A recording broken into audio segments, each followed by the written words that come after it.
Olá, começamos mais uma edição do programa Magistratura e Sociedade. Recebemos como convidado o professor Dr. Rosivaldo Toscano dos Santos Júnior, que conversará conosco sobre o cérebro que julga, neurociências para juristas. Rosivaldo é juiz do Tribunal de Justiça do Rio Grande do Norte e professor da Escola Nacional de Formação e Aperfeiçoamento de Magistrados, Ministro Salve de Figueiredo Teixeira, IFAM, e também da Escola Superior da Magistratura do Rio Grande do Norte.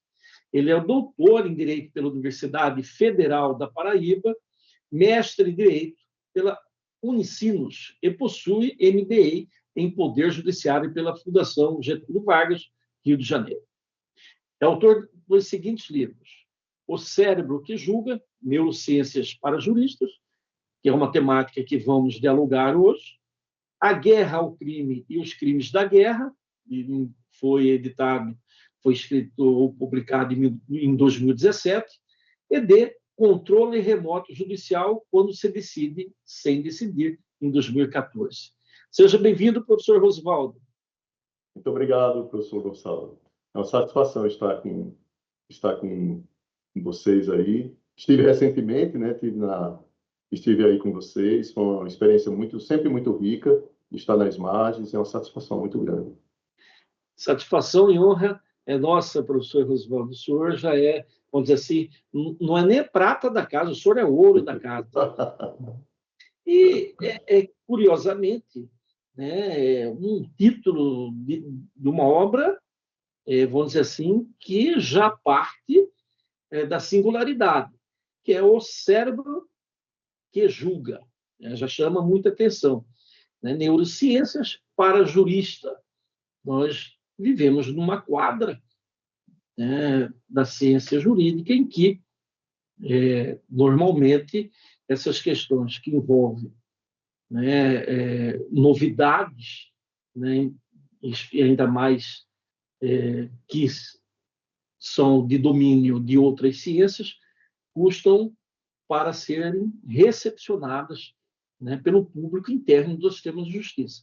Mas vejo que cada vez mais o senhor é procurado, né, dentro dessa temática, e isso nos agrada muito, porque a multidisciplinariedade é própria hoje, né, do campo jurídico, com a necessidade, né, que lhe faz para que os seus componentes possam efetivamente se adequar, né, numa atividade de julgar, ou mesmo como operadores de direito, na atividade de buscar um julgamento mais equânime, né, com muita mais profundidade e capilaridade com relação ao tecido social.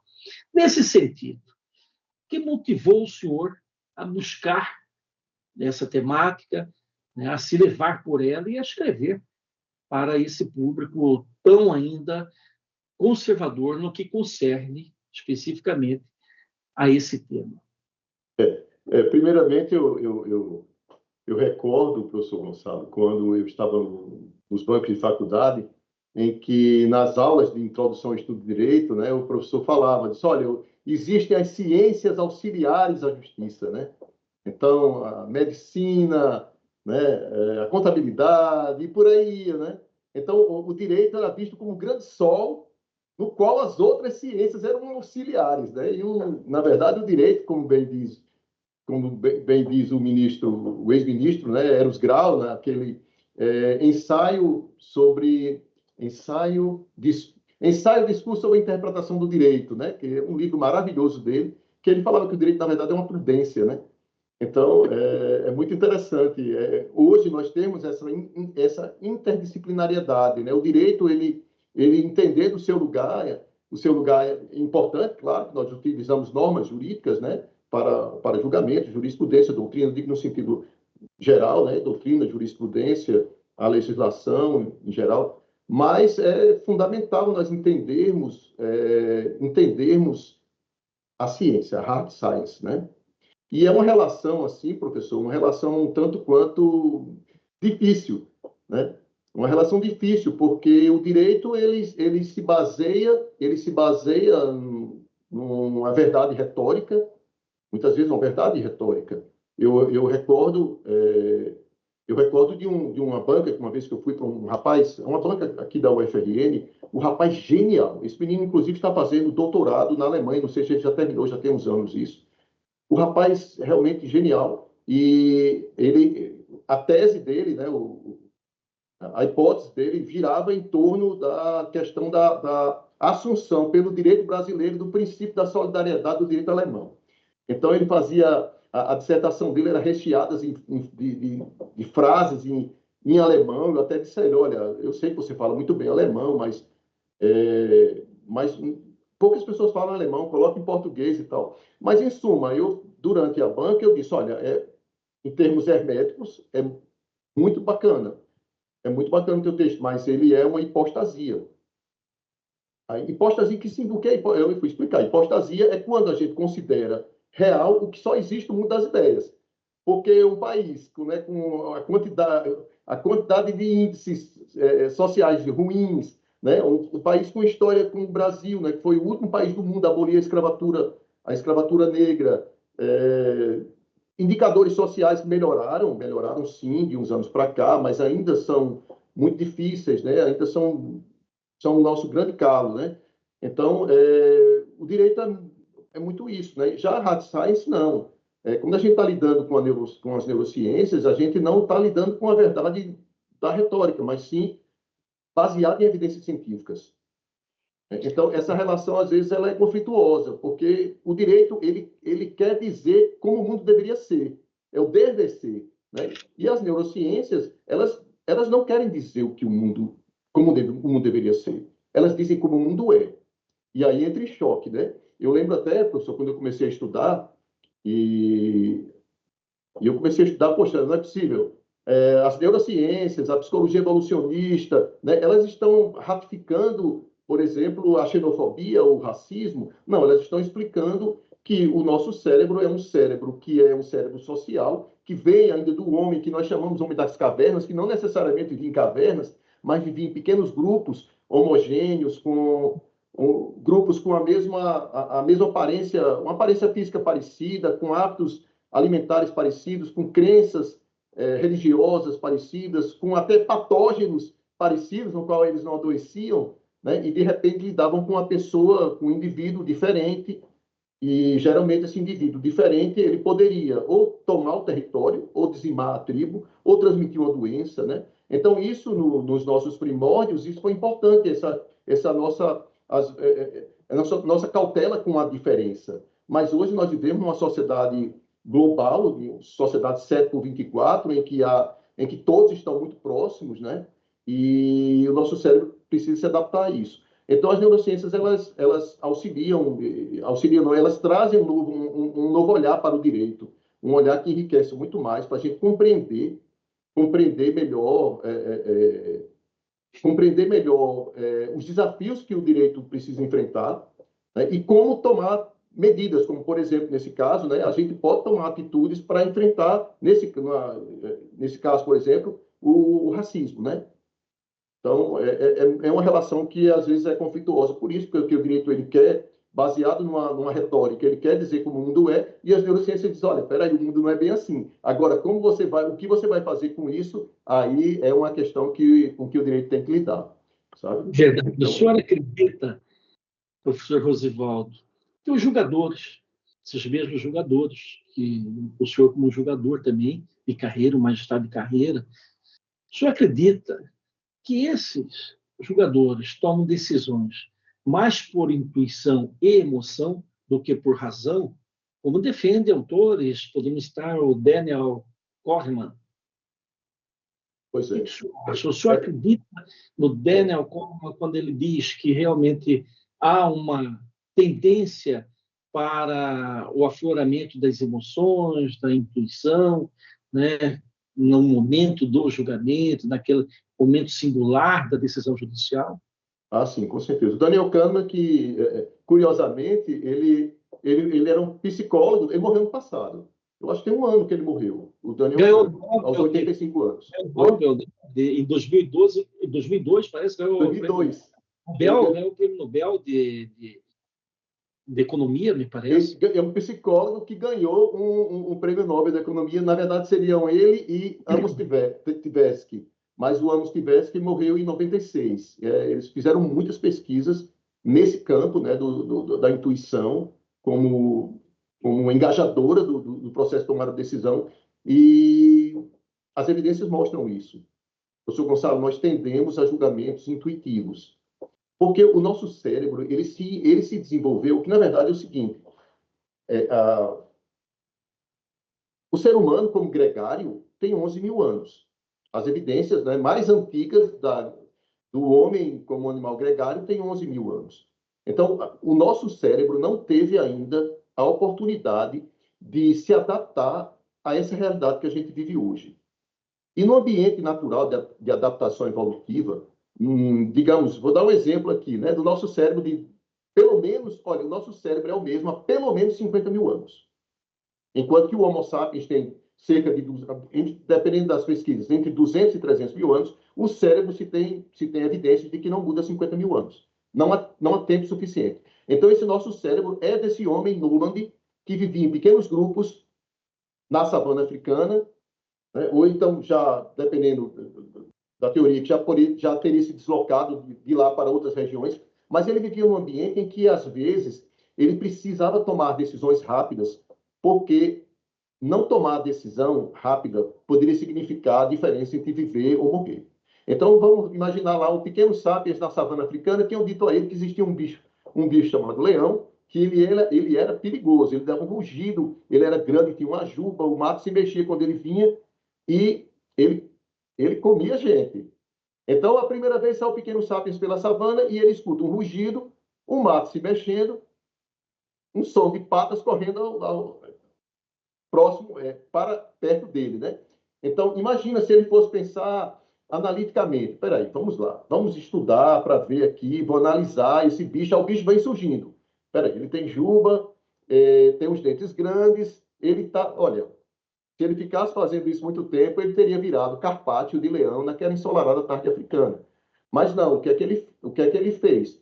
Ele lembrou da história, aquilo se casou com o que ele viu ali à primeira vista, ele já tomou uma decisão rápida. Então, isso o salvou. Mas, em outros momentos, a tribo tinha que caçar um elefante, né? Ele não poderia ir para frente do elefante, que ele ia virar o carpaccio de leão, mas pisado pelo elefante, né? Então, teria que fazer o quê? Teria que usar o pensamento analítico, né? Teria que refletir. Peraí, olha, nós temos que tranger o elefante para um local em que nós possamos ficar mais altos para lançarmos flecha e tal. Então, nós nos desenvolvemos com esses dois modos de pensar. É isso que o Kahneman fala em Fast Slow, né? Que rápido e devagar, na edição em português lançada em 2012. Eu acho que foi até o mesmo ano eu acho que lá foi de 2011 e 2012, né? Que nós temos nós transitamos entre esses dois extremos. De um lado, uma tomada de decisão mais rápida, com menos segurança, né? Com menos certeza de sua perfectibilidade, mais plausível.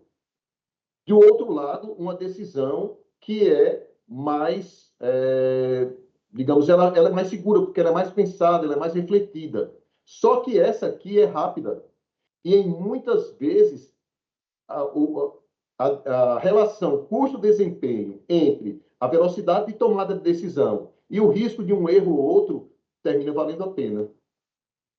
Então, nós, os juízes, também não somos diferentes, mas nós nos deparamos com algumas situações nas quais a gente tem que realmente parar, refletir mais para poder tomar decisão. Então, no dia a dia, digamos, um juiz que lida com uma determinada demanda, eu agora eu sou hoje juiz de um juizado, passei 22 anos como juiz criminal, certo? E mudei recentemente para só criminal, 22 anos especializado. Mudei agora para um juizado da Fazenda Pública, né? Então, estou aprendendo, mas no criminal eu lembro muito com julgamentos, né? Então, eu pegava um caso e eu já, pela intuição habilidosa de milhares de casos que eu tinha julgado, eu já tinha mais ou menos uma ideia daquela questão de como julgar, né? Foi uma trajetória parecida com a minha. Eu também saí da área criminal, fui para os juizados. Hoje pois é, exato. Então, tem esses dois modos. onde é que está o grande problema? Só uma metáfora, professor, para poder quem está assistindo compreender. É mais ou menos como se nós tivéssemos um carro com duas marchas, né? Uma mais rápida, mas mais sujeita a derrapagens. Não necessariamente ela vai derrapar, mas digamos que ela seja mais sujeita a derrapagens. E outra mais lenta, mas um pouco mais segura. Qual é a questão? Nós temos que chegar logo sem nos acidentarmos. Esse é o grande desafio dessa viagem. E eu diria, e aí mais uma provocação, se for possível estabelecer parâmetros dessa forma, o quanto que uma sentença é analítica, racional, e o quanto que ela é inconscientemente emocional. Existe um parâmetro para aferir se, num determinado evento, numa determinada disposição, num determinado caso, né, num caso, vamos dizer assim, mais emblemático, em que Lula nas redes sociais, que a sociedade está mais vigilante com relação a ele, esperando o resultado. Nesse caso, o que tende a prevalecer? A racionalidade, com a sua previsibilidade analítica, etc., o direito dogmático, ou, de certa forma, esse inconsciente emocional? Nós somos seres emocionais, todos nós, né? Nós somos sujeitos a afetos, né, positivos e negativos. Isso aí a gente não tem como se descurar. Inclusive, professor Gonçalo, não tem como nós decidirmos sem emoção. Tem um caso, no livro Cérebro, uma biografia, o autor ele conta a história de Tammy Myers. Tammy Myers é uma cidadã estadunidense que ela sofreu uma lesão no cérebro e ela não consegue ligar a emoção com a decisão. Então, o que acontece? Ela passa... David Eagleman é o nome do autor desse livro, Cérebro, uma biografia. Um livro muito bom. É um livrinho fino, mas espetacular. É muito bom de ler. E ela passa o dia no sofá. E se você perguntar a ela, Tammy Myers, você quer um sorvete de abacate ou você quer sei lá, um copo com sal? E ela vai dizer, olha, tanto faz. Porque ela não consegue lidar com a emoção. A emoção de pensar no sabor delicioso de um sorvete, né? Não necessariamente de abacate. Né? Eu gosto muito de Red Velvet. Ultimamente eu ando muito no Red Velvet. Mas, em suma, com certeza um copo com sal não deve ser uma coisa das mais prazerosas, principalmente para quem tem problemas de pressão, de hipertensão. Mas ela não sabia trazer a emoção para a decisão, ela não decide. Então, nós precisamos de emoção para decidir. Outra questão é quando nós somos tomados por emoção, né? No momento em que nós somos completamente tomados por emoção, aí a decisão vai descambar, não vai dar muito certo. Outra questão que eu falo, assim, que nas minhas pesquisas, né, nos meus estudos, é como a racionalidade, professor Gonçalo, como ela é muito mais tênue do que nós imaginamos. Inclusive, 95% do nosso processamento cerebral, ele é inconsciente. A racionalidade tem um lugar muito mais modesto do que nós imaginamos. E a questão é estarmos sempre alertas, né, para não estarmos decidindo somente com base no que nos vem à cabeça. Ou Mas livre-arbítrio não é ela tão vem livre. sempre primeiro. A emoção vem primeiro, professor. A intuição vem primeiro. A intuição emocional, ela vem primeiro. A questão é, será que nós vamos nos engajar naquela intuição que veio primeiro ou nós vamos ativar uma reflexão para decidirmos? É aí que está. Aí existem alguns fatores que implicam nisso. Eu não sei se eu estou falando demais, Não, fica à vontade. mas assim, existem alguns fatores. Tem uns autores que desenvolveram, Elizabeth Thompson e Pennycock, eles desenvolveram uma tese muito interessante falando o feeling of rightness, o sentimento de estar correto, de estar, sabe, de você estar de alguma maneira certo naquilo. Quando a gente está diante de um caso em que nós temos um feeling of rightness alto, nós temos uma sensação de estar correto muito alta, nós tendemos a um julgamento intuitivo, a julgar da forma que vem. Quando essa sensação de correção ela não é muito elevada, então a gente para um pouquinho, peraí, tem alguma coisa que não está me cheirando muito bem aqui. Eu vou refletir mais um pouco, certo? Esse é o comportamento normal do ser humano, Sempre a intuição vem antes. Nem sempre nós ativamos o processamento reflexivo, certo? E também nem sempre o processamento reflexivo, racional, ele vai dar a resposta ótima para a questão. Porque nós, seres humanos, Homo sapiens, nós somos muito hábeis na arte de nos auto-enganarmos. Isso aí eu falo no curso. É assunto para um encontro inteiro falar só desse ponto, sabe? Mas nós caminhamos sempre sobre o fio da navalha, né? E no curso eu trago essas questões para dotar o magistrado de competências para poder identificar essas situações limite e poder tomar uma decisão melhor, sabe? Mas, sem sombra de dúvidas, professor Gonçalo, diante da enxurrada de demandas que nós temos. Eu, por exemplo, esse mês, até ontem, eu tinha recebido 582 casos novos. Então, não é fácil. Né? Então, às vezes, o que a gente tem que fazer é separar o joio do trigo, né? Escolher alguns casos para que a gente possa se debruçar, porque não dá tempo também.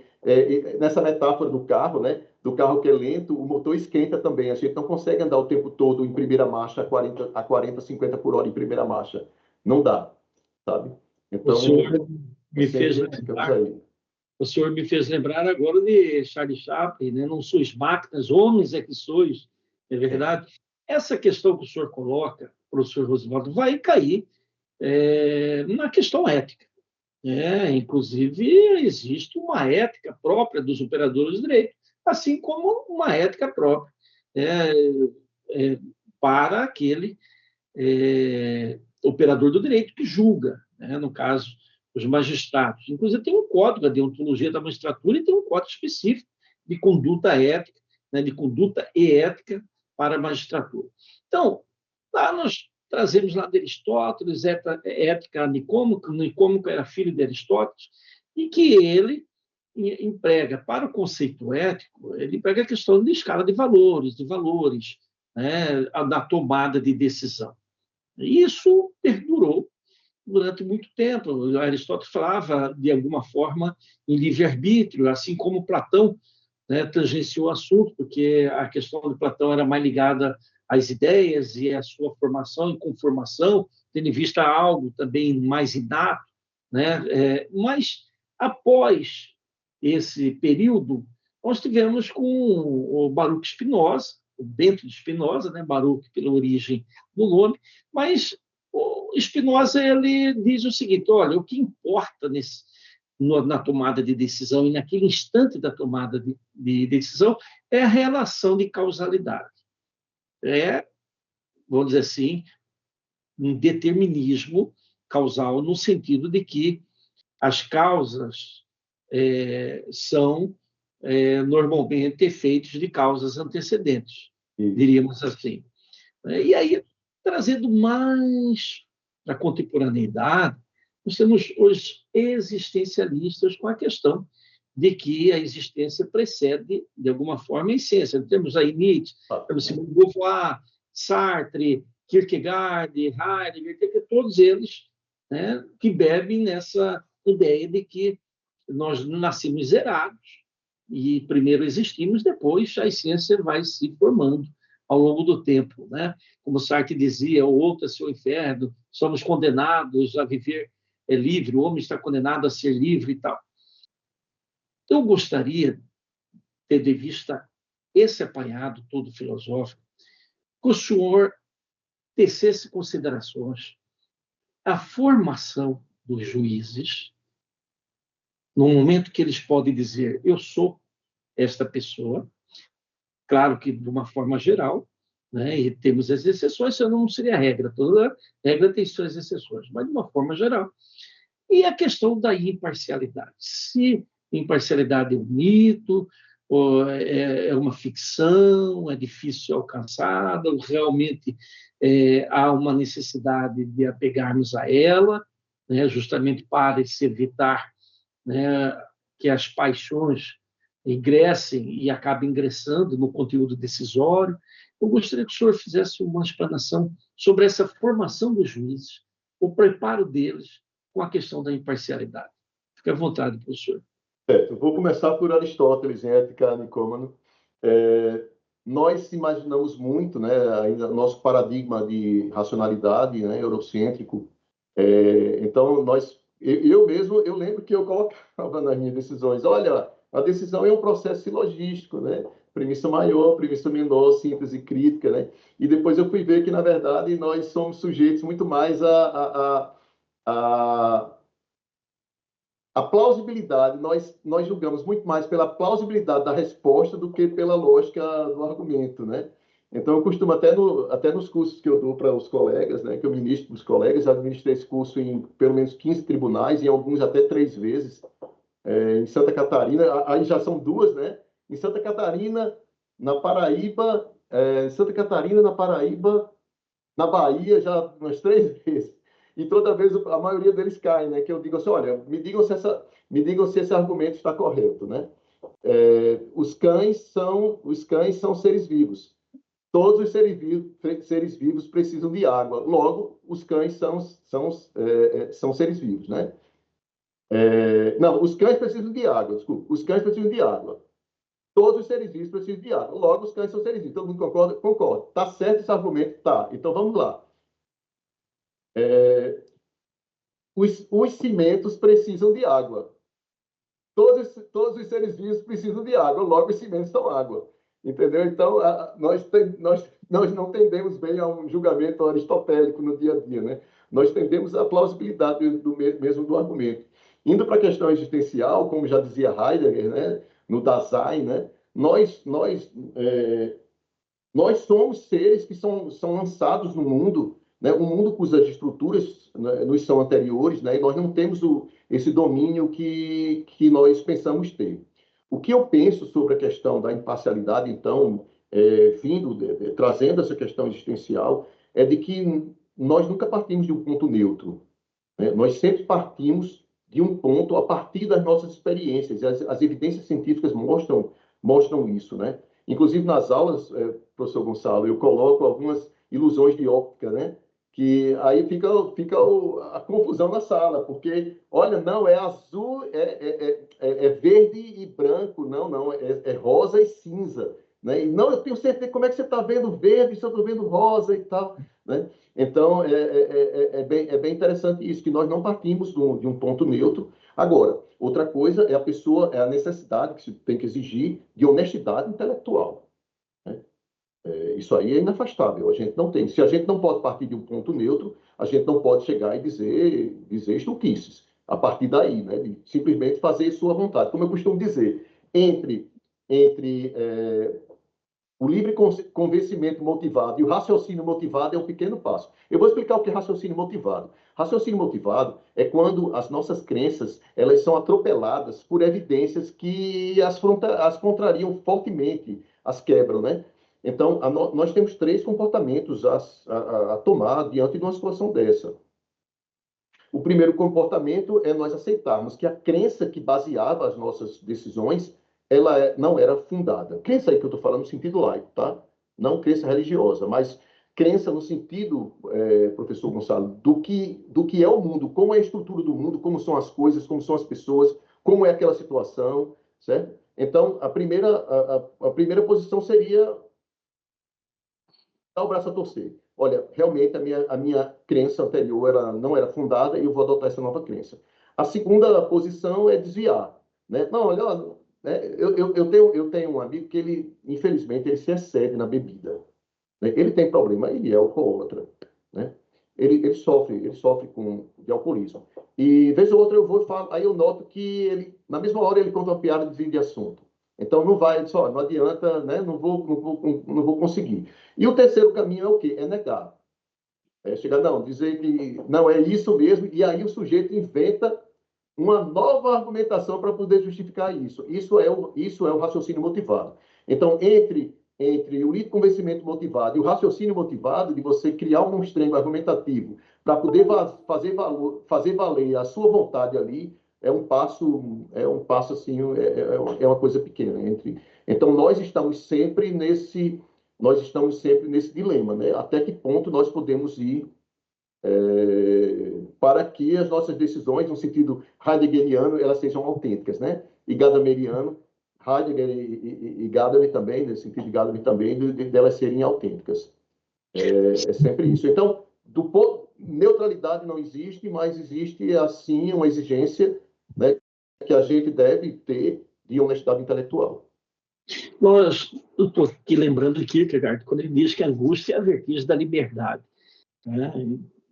Toda a construção que o senhor coloca, né, faz lembrar de Santo Agostinho, o livre-arbítrio, né, e essa questão se o arbítrio realmente é tão livre vou assim. falar dele. Desculpe, não tinha falado, do livre-arbítrio. Tá ótimo. Olha, tem uma obra, tem um autor, inclusive é engraçado, eu acho que se tivesse um homem de Neandertal, hoje eu acho que seria a aparência dele, sabe? É o Robert Sapolsky. Ele é um autor genial. Os livros dele são as Bíblias, assim. Ele tem um livro, ele tem um livro sobre livre-arbítrio, sabe? Que é muito bom. Tem um chamado Comporte-se, e o livre-arbítrio só tem em inglês, que é determinado em inglês, determinate em inglês. Me parece que lançou agora a edição em português. E, na verdade, professor, ele fala que nós não temos livre-arbítrio. Né? É meio chocante dizer isso, né? Ele disse assim, olha, nós teríamos livre-arbítrio se nós fôssemos criados numa determinada cultura, sujeitos a determinados estímulos que induziriam o comportamento naquele sentido e a gente decidisse do outro. Isso aí seria livre-arbítrio.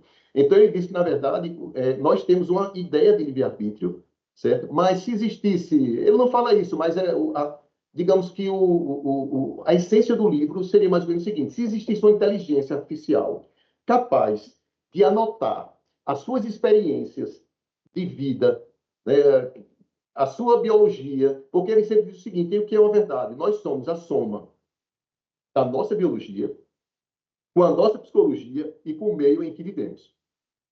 Se houvesse um supercomputador com inteligência artificial capaz de fazer um algoritmo da influência desses 3 fatores, ele seria capaz de predizer o nosso comportamento.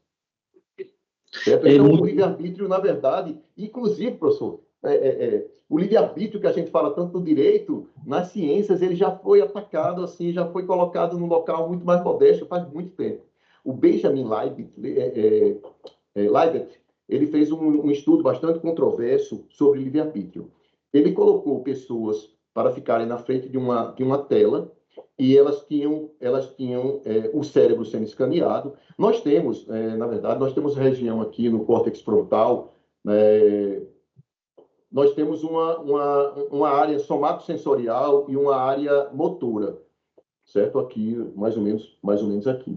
Que é o seguinte: se eu ficar numa ressonância, se nós ficarmos numa ressonância magnética e o experimentador pedir, por favor, mexa o seu dedo direito, ele vai, olhando na ressonância magnética, ele vai ver que em uma determinada região aqui houve um maior consumo de oxigênio.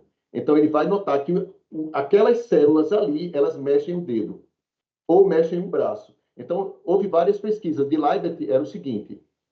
Vou falar logo do livre-arbítrio do braço, que era o seguinte: eles descobriam qual era a região do cérebro, eles davam impulsos nervosos e a pessoa levantava o braço.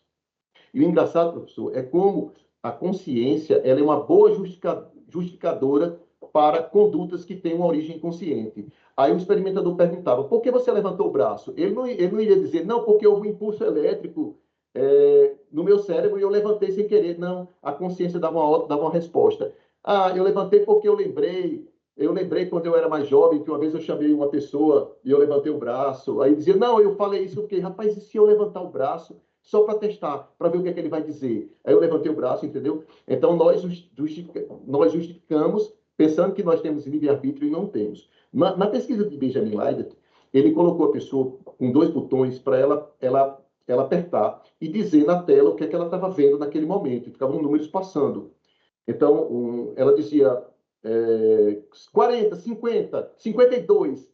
Aí ele percebeu que, na verdade, aquela região do cérebro do dedo direito, ela já tinha sido ativada meio segundo antes. meio segundo antes do pensamento consciente ter vindo à mente. Às vezes, milésimos de segundos, né? Às vezes, milésimos de segundo. Agora, professor, tem mais. 7 segundos com 80% de previsão.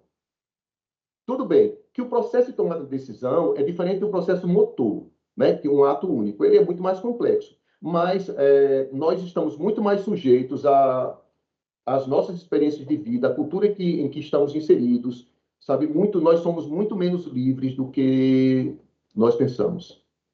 Eu costumo dizer, ser livre é dar-se conta das amarras que lhe prendem. Olha, interessante. E nessa questão eu tenho uma percepção, e percepção vem da capacidade de intuir, a capacidade cognitiva, né, de todos, né? E aí, trazendo isso para os operadores de direito, especificamente para a magistratura, o que me preocupa é que a neutralidade é impossível, porque ela despersonifica. Então, essa nós deixamos de lado. Mas tem a imparcialidade, e a imparcialidade é uma imposição constitucional, uma imposição legal e uma imposição, inclusive, de regra ética, né? Mas quais são, tendo em vista esse núcleo específico da ética, quais são os principais vieses cognitivos, olha só, que afetam decisões jurídicas, não só no Brasil, no mundo, né, em especial a magistratura? O que afeta? E, além de afetar, professor Rosivaldo, qual que é a solução para isso? Qual o caminho a, pelo menos, minimizar essas influências todas, né, no momento de decidir? O mesmo no momento de uma instrução, né? Essas condutas, ainda mais que sabemos que o arbítrio não é tão livre assim, né, e que há um certo grau de determinismo, como o senhor mesmo colocou. Antes disso, eu ia falar um pouco. Que eu termino viajando, que eu fico aqui já pensando em outra coisa. Não, mas eu acho que é importante trazer um conteúdo. Eu acho assim, o nosso cérebro, uma coisa que eu queria falar sobre a questão da imparcialidade, eu acho que tem que trazer à tona uma questão que eu acho que não vem tendo a aceitação que deveria ter, o escutar das neurociências sobre o comportamento humano em relação às provas ilícitas. Tá? Como é que fica a imparcialidade do juiz? Isso é uma coisa que diz respeito diretamente na questão da imparcialidade do julgador. O nosso cérebro, ele tem... funciona em redes neurais, certo? Nosso cérebro funciona como redes neurais e em que sentido? Nós estamos o tempo todo fazendo associações, certo? Por exemplo, quando eu vi o professor Gonçalo, me lembrou o professor Talden Farias, daqui, um professor daqui, local. Me lembrou, quando eu vi, olha, ele parece com o Talden. Então, foi a primeira coisa que me veio, né? Aliás, nunca mais eu vi, né? Não sei, mas assim, à primeira vista, apareceu, né? Então, a gente está sempre associando, né? Eu olhei aqui, eu fiquei olhando os livros, professor, os seus livros ali, qual será a área dele ali? Tem uns livros vermelhos ali. Então, a gente está sempre procurando associação. A gente Essa é uma área de filosofia. De filosofia, né? De poesia está para o meu lado esquerdo, né? De literatura, Dostoiévski, Tolstói, tudo está ali.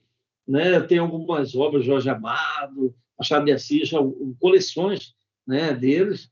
E temos também a questão do gênero, né? Questões de gêneros, uma parte sobre questões de gênero. Aqui, desse lado aqui, é direito, depois de filosofia junto, aqui de filosofia é direito. E na minha frente, né, de uma forma geral, são questões levantadas, biográficas, que eu gosto. Nós gostamos aqui em casa muito, professor Rosivaldo, de biografias, né? Então nós temos bastante livros nesse sentido, e misturados também com questões mais de política. Mas vamos lá. Mas, então é assim, a gente está sempre fazendo associações. Então eu fiquei, a primeira associei o professor a uma pessoa e fiquei ali associando, querendo associar o livro, né? será que ele gosta de ler, né? Então, o nosso cérebro é assim. Por quê? No ambiente da adaptação evolutiva, associar bem as coisas poderia significar uma vantagem evolutiva. Então, você, diante de uma experiência que você teve, uma experiência que foi benéfica, boa, você associar algo a ela, algo que parece, opa, tem uma oportunidade boa aqui, eu vou aderir. Ou, digamos, uma experiência ruim que você teve antes com alguma situação. Então, diante de um novo fato que, de alguma maneira, possa gerar uma nova experiência negativa, o seu cérebro já se adianta e diz, opa, não vale não. Aquele lugar é escuro porque parece, entendeu? Nosso cérebro está sempre fazendo associações. O segundo princípio das redes neurais é o princípio da retenção. Nós estamos retendo todas as informações. Professor Gonçalo, sabe aquela famosa frase de Heráclito de Éfeso? Conhece mesmo? Adão de Heráclito, tudo está em movimento, tudo está em movimento. A única coisa que não muda, né? Tudo está mudando, mas tem uma coisa que não muda, que é o próprio movimento. Exatamente. Então, princípio da retenção. Nós não sairemos os mesmos aqui hoje, né? Do nosso diálogo, eu sairei diferente de alguma maneira. Por quê? Porque as informações a que eu fui exposto aqui, elas modificaram minhas redes neurais de alguma maneira. Então, nós estamos retendo todas as informações às quais nós somos expostos, embora que muitas vezes, de maneira inconsciente, nós não percebemos, ou às vezes as mudanças são muito tênues, mas nós estamos retendo. O nosso cérebro é uma máquina de retenção de informação para poder processar essas informações e prever, tentar se antever a oportunidades e a ameaças que venham a surgir. O nosso cérebro, professor, está o tempo todo escaneando o ambiente, o tempo todo processando as informações e tirando máximas dali, conclusões. Certo? O terceiro princípio, além da associação e da retenção, é o princípio da compatibilidade. Diante do que a gente associou e reteve, nós tendemos a buscar informações que são compatíveis com o que já existe em nossas redes neurais. Por quê? Porque se nós estamos vivos, nós passamos por algumas experiências que nos foram prazerosas e aquilo foi associado prazerosamente, na próxima nós tenderemos a ter uma visão mais positiva daquilo. Se a experiência foi negativa, nós tendemos também a ver de maneira negativa. Por quê? Porque nós já tivemos aquela informação. Então, geralmente, nós buscamos o que é compatível com o que já existe em nossas redes neurais. O que vai ser um problema lá na frente que eu vou falar. Certo? E, por fim, o princípio do foco. Então, associação, retenção, compatibilidade, por fim, o foco. Diante do que nós associamos, retivemos e buscamos informações compatíveis, às vezes a gente perde a oportunidade de ter outro olhar, porque nós nos focamos naquilo que já, meio que o time que está ganhando não se mexe, é mais ou menos isso, né? Então, no processo de tomada de decisão, isso é um problema.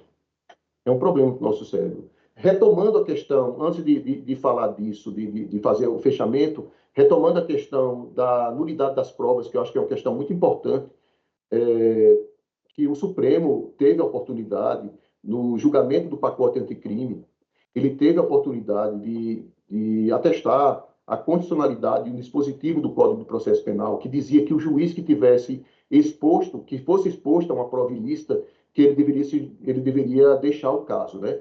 O Supremo, eu não sei se talvez uma interpretação estratégica, porque, claro, como ele é o último tribunal, imagina, se o Supremo se depara com a prova nula e eles pegam o leading case, aí dizem, opa, vamos convocar outros juízes, vocês não podem julgar esse caso porque vocês foram expostos a uma prova nula. E, de repente, o camarada jogou a prova nula lá para exatamente acontecer isso, né? Talvez tenha sido esse o raciocínio dos senhores ministros do Supremo Tribunal Federal quando declararam a inconstitucionalidade desse dispositivo do Código de Processo Penal. Mas nós temos uma saída para isso, que é o julgar suspeito sem declarar a razão. Por quê? Se nós formos expostos a uma prova ilícita, nós não temos como apagá-las. Nós temos como apagá-la dos autos, mas nós não temos como apagá-la de nossas redes neurais. Isso nós não temos.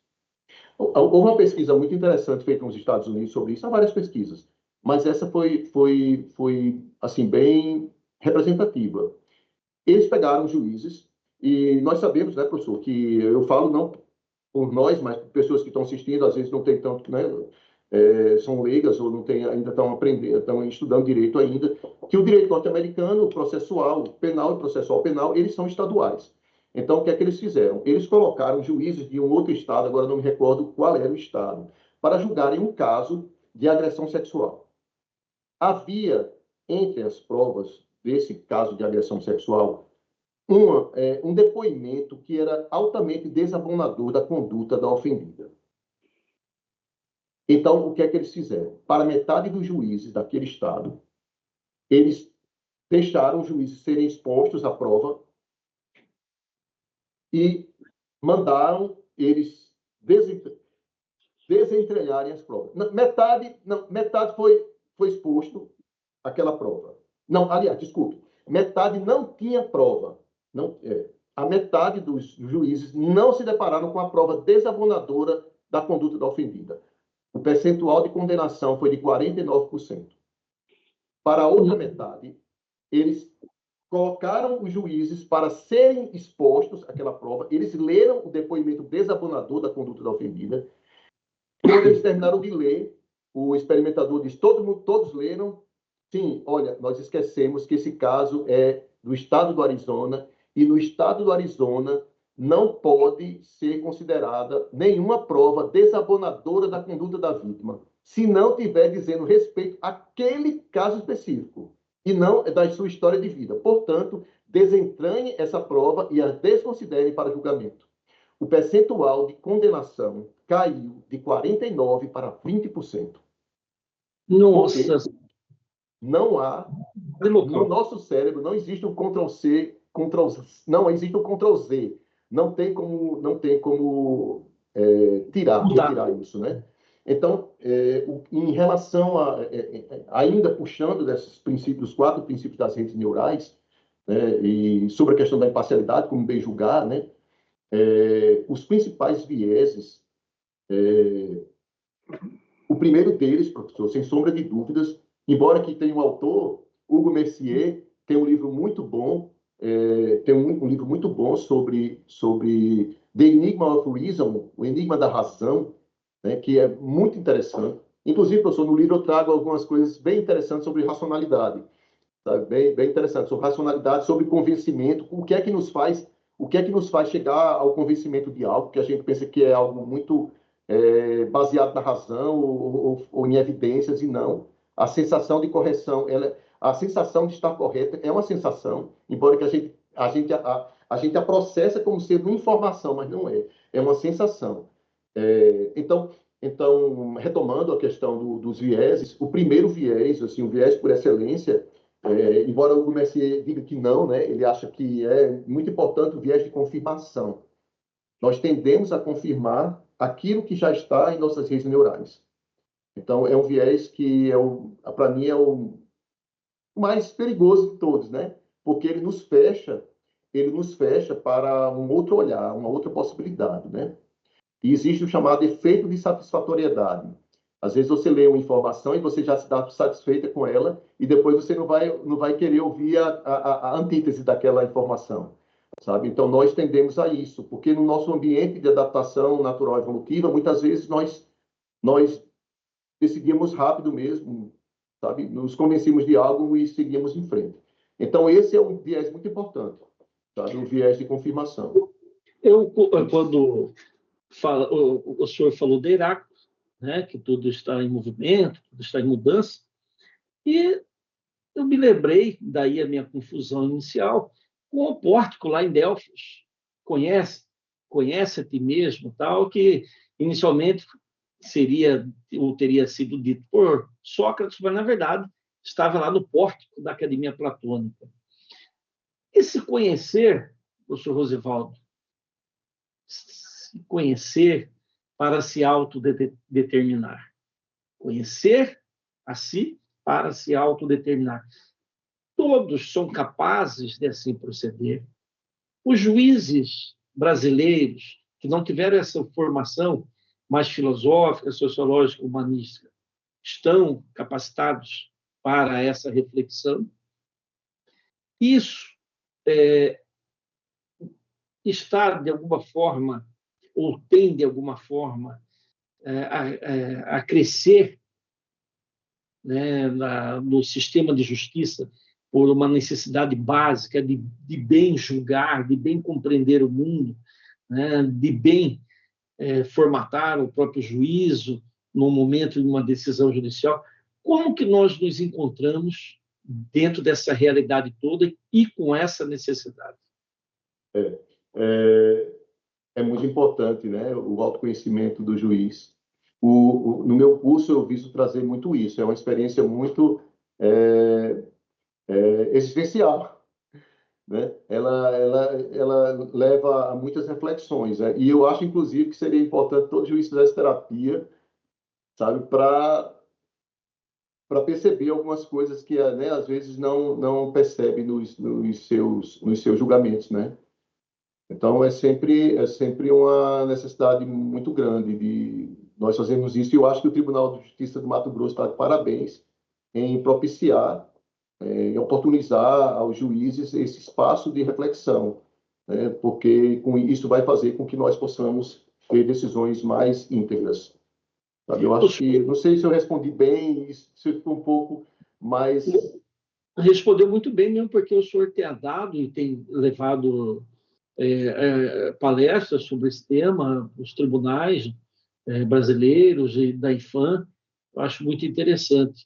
O senhor tem encontrado algum tipo de obstáculo ou dificuldade em passar essa necessidade ou não? Olha, é engraçado que eu faço experimentos em sala, né? É muito interessante. E os alunos passam por muitos testes e depois eu vou mostrar. Não, a receptividade tem sido. Eles têm tido muita surpresa, né? Porque é muito legal, é muito legal. Porque tem a oportunidade de refletir sobre as práticas. E eu vou mostrar que as turmas não são diferentes de outros juízes pelo mundo, né? Todos nós somos sujeitos a pensamentos enviesados. Nós nos achamos menos falíveis do que nós somos. Nós entendemos que a nossa percepção é muito mais aguçada do que, na verdade, ela é, sabe? E durante o curso a gente trabalha muito, eu trabalho muito essa questão com os juízes, sabe? É muito importante, sabe? E isso vai possibilitar assim que o juiz com esse olhar assim mais autocentrado, ele vai poder julgar melhor. Mas se eu pudesse dar um conselho a qualquer colega, eu diria, olha, faça como eu, faça terapia. É muito importante o autoconhecimento, né? Muito importante. O senhor, Rosivaldo, como lidar, né, com essa tensão entre a autonomia da vontade jurídica, nesse caso, e os achados neurocientíficos que indicam condicionamentos cerebrais involuntários? Como fazer vamos dizer assim, uma simbiose, uma espécie de casamento entre eles? É, é, é sempre um desafio, né? Porque, como eu falei, nós sofremos de um viés egocêntrico, né? Nós nos achamos menos influenciáveis. Durante o curso, eu vou mostrar a eles, aos colegas, né? Eu levo os colegas a. Nós fazemos muitas reflexões sobre isso, sabe, professor? Como nós somos muito mais influenciáveis enquanto seres sociais do que nós pensamos, sabe? E requer realmente, assim, uma uma disposição de pensamento, uma mudança nas disposições de pensamento, no sentido de se ter uma abertura para um outro olhar, sabe? E o direito, da forma com que nós aprendemos, né? A forma como o sistema de justiça não é brasileiro, não, do mundo todo funciona, leva muito para um olhar meio hermético, né? Uma visão meio hermética, assim. Então, é sempre refletir, nós temos sempre que fazer uma reflexão, e a primeira reflexão que nós temos que fazer é uma autorreflexão, sabe? Eu acho que isso é o fundamental. Olha, quem está na chuva é para se molhar. É, eu até faço uma brincadeira, meu Instagram errar é humano, né? Porque julgar é humano, e errar também é humano, né? quem está na chuva para se molhar, nós cometemos erros de julgamento, porque nós somos seres falíveis, julgando outros seres falíveis, né? Mas a partir de reflexões, nós podemos, se não nos livrarmos de maneira absoluta dos vieses e dos erros de julgamento, mas nós podemos diminuí-los de uma maneira, se não muito grande, mas que de alguma maneira, de alguma forma tenha um impacto na qualidade das nossas decisões, sabe? Eu acho que é nisso que eu me foco e que eu me esforço quando eu me desloco, às vezes, 3.000, né?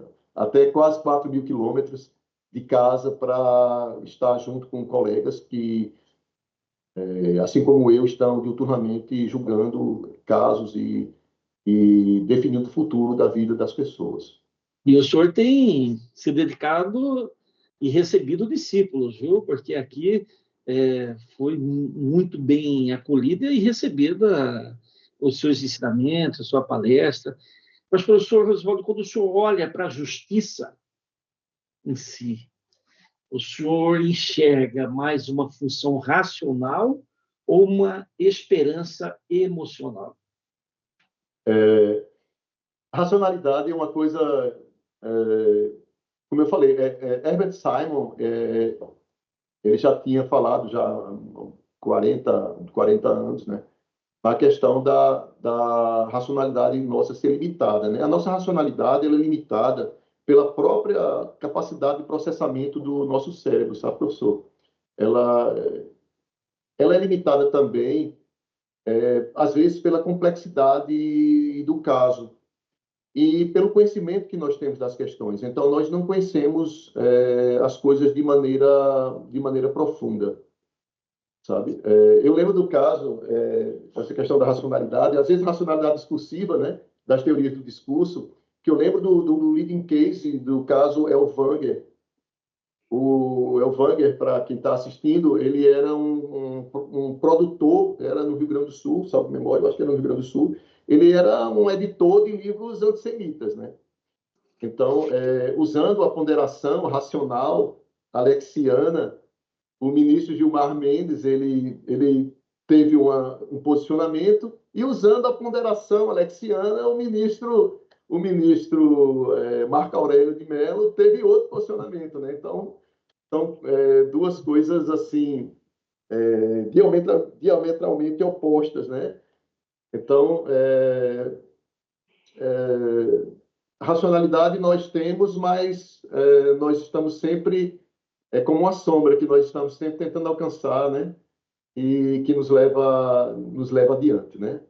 Mas mesmo porque sempre perseguir, nunca alcançaremos integralmente, né? Como a sombra que está à nossa frente, nós vamos caminhando tentando alcançá-la. Verdade, mesmo porque David Hume, né?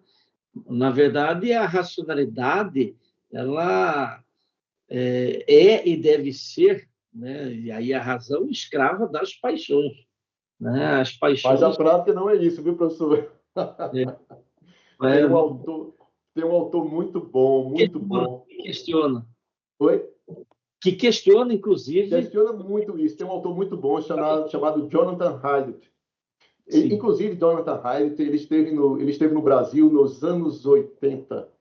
Ele esteve no Rio Grande do Sul, esteve em Recife, fazendo pesquisa de psicologia social. Ele é um psicólogo social e ele tem um livro,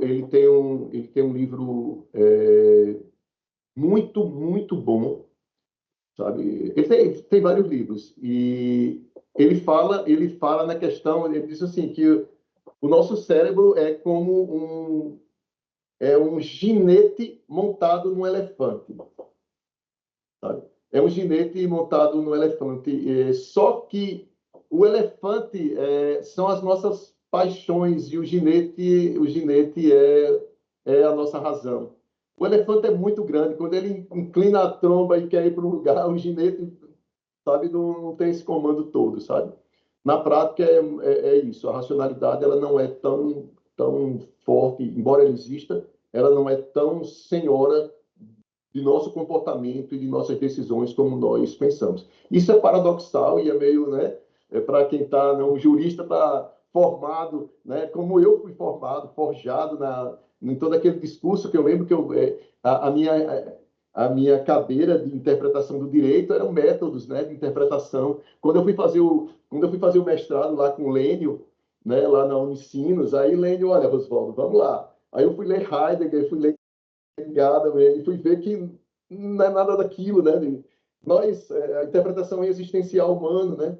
E nós somos sujeitos a muitas outras coisas para além da nossa vontade. E quando a gente escolhe o método, na verdade, a escolha já estava feita, a decisão já estava tomada, né? Isso veio com a filosofia. O direito ainda acredita muito nessas questões, né? Aliás, se escolhermos um método, nós vamos chegar a algum lugar. Exato. Quando a gente escolhe o método, a gente já queria chegar naquele lugar, né? Aí escolher o método para chegar naquele lugar. O método vai dar sempre certo. Por isso que ponderação, nunca a pessoa erra na ponderação, sempre dá certo, né?